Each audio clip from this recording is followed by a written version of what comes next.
Okay, so I am going to tell you about point mutations in DNA and how they affect the amino acid in DNA transcription.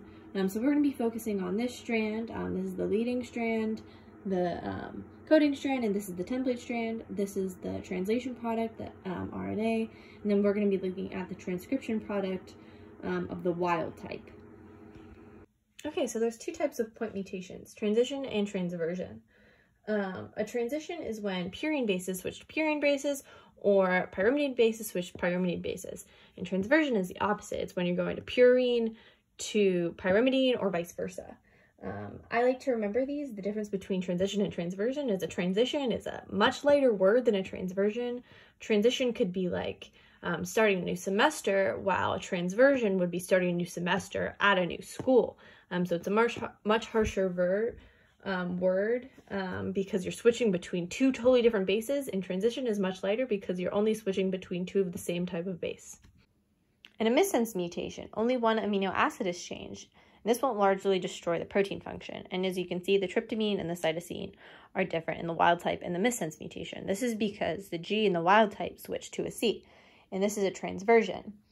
I like to remember this by thinking of this as a misunderstanding, and it's not a huge deal. We do it all the time. We might miss one piece of the conversation, but overall, we heard most of what they said.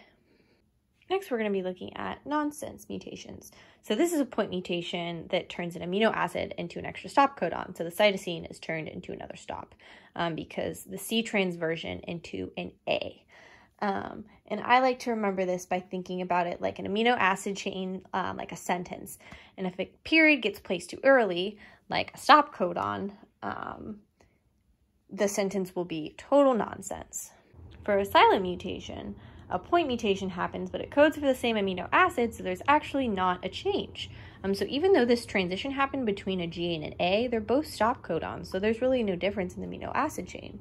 And this one's actually pretty simple to remember because the transition happens silently, so the amino acid chain couldn't hear it and didn't change.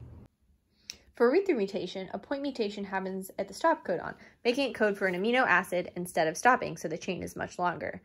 In this case, a transition between a G and an A codes for tryptamine instead of the stop codon, so the chain just keeps on going.